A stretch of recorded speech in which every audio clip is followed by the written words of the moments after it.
What can you say to your friends and family that are all giving you shit for wanting your ex back? Especially it's of an ex that's put you through a lot of shit and this isn't the first time or whatever. It's like, what do you say? Because it feels embarrassing and probably half of what they're saying kind of sounds right or you can see where they're coming from. Well, I think the first thing you have to think about is which of your friends and family care enough to go deep with you to fully understand the situation. If you have something like a dismissive avoidant ex that has fear of commitment and all these other things, it's like that's a hard nuance to explain to somebody. And it's going to sound like a lot of bullshit and excuses for somebody that has really bad relationship behavior to the person that doesn't really want to spend the time to fully understand your situation. Most people are sick about hearing about all the mess ups and they don't want you to get hurt. They want to be on your side and they don't really know what the right answers are. So they tell you, hey, fuck that guy, fuck that girl, whatever, just leave them alone.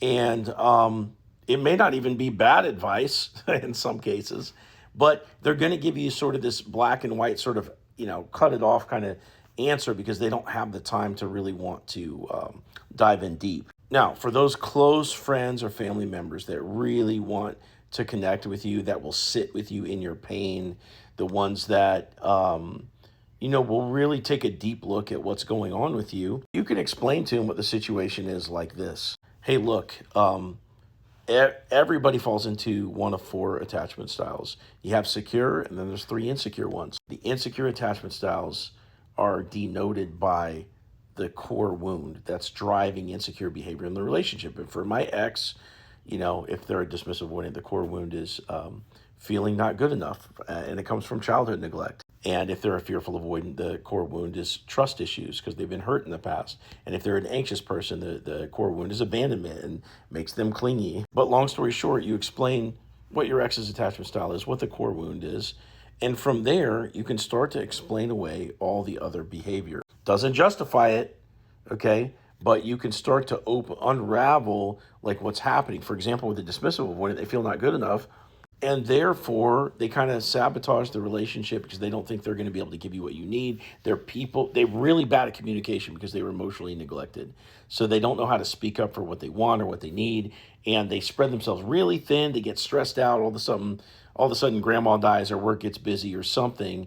And they pull away, or maybe they pull away because you're about to escalate commitment and they don't know how to handle that. Like all these things can be explained as you start to read into attachment style and understand the wounds and the insecure behavior that's happening. And this is all reflected in their conflict pattern as well. For example, with dismissive avoidance, they want to sweep everything under the rug. They want to ignore everything. And that's what the breakup itself is. They're running away from the problems, despite the fact that they have real, true feelings there for you. They're going to go run away, ignore everything.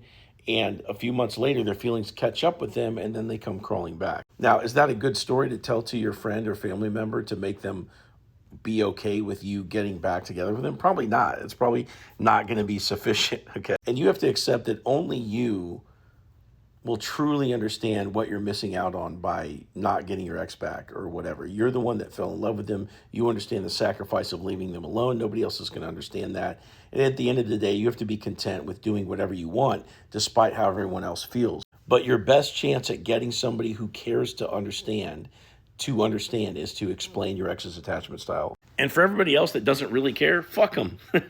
Ignore their opinions. If you want to just vent to somebody and just have them be a brick wall to just take your shit, cool. I mean, people have a limited attention span for that kind of thing, but you can talk to other people, but just know that most of what everyone else has to say, you shouldn't even really factor it into your consideration.